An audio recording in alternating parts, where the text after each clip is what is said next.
Hey, Uncle Bob here with Flyfishing Mythbusters, and I'm going to make a several-part series that no one's ever going to see, but that's okay. So I created Flarping because I was a guy who grew up fly fishing, moved to Texas. I'm not close to a trout river I'd fish. There are a couple in Oklahoma that maybe put and take, which means they drive a truck with the trout in it, dump it in, and back and forth, whatever. Not my thing. But I created Flarping, and I was successful.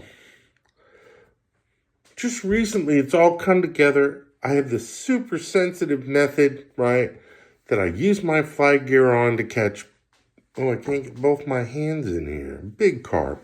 And I've got the little short videos out there, and that's the only thing I get likes on are my fish. So that's okay. I like that. But up on the wall, those are my patents. I've been trained to go, okay, you did something, right? Is it novel? Is it useful? And can it be patented? And I don't necessarily want to patent anything for myself. This is just this corporate thing that, that's what I did. And so I have a sister who's a lawyer, and I had a conversation with her yesterday. And I was thinking of, trademarking Flarping. And so we'll cover that first. First of all, the word itself hasn't been trademarked. If you want to run out and spend $375, right, so that I don't do it, and people do that, go right ahead. Because here's the problem. While you can trademark a term, the term has to be closely associated, right, with either a product or a service. And while Flarping could be a service, if I created a guide shop, that's not the route to go. It could be an object, and we kind of went over that, but really Flarping is the best of Euro carping, which is mostly a herring and corn. That's it. And the best of fly fishing, and that's the rod and the reel and the knots and the flies now. And that's just such an important thing because I brought fly tying into it.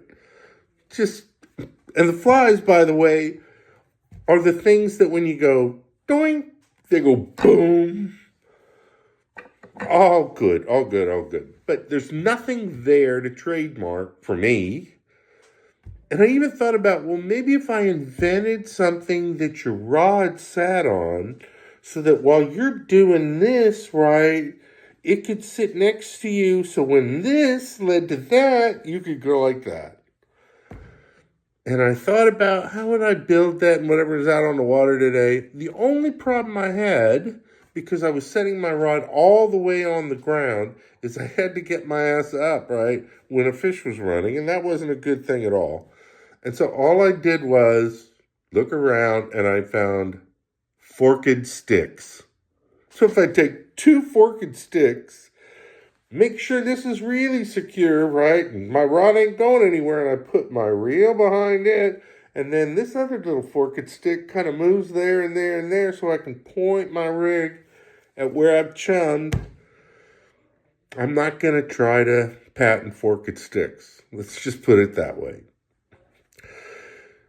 The final thing is this, and this is a YouTube thing, a social media thing. The word Flarping does have a lot of value because, well, it gets spell checked for one. That's not good, but in a way it's good because once you have a very unique thing that people know when they look at it, what it is, fly and bait fishing for carp. I gotta put another syllable in there, don't I? Then it can become recognizable and you can build a brand of videos and get monetized. And I don't think that's ever going to happen because while a lot of, and this is just YouTube, a lot of people see the shorts. The only ones people like are the ones with fish in them. And I'm not selling fish. So I've covered the legal aspects and opportunities, and there ain't none.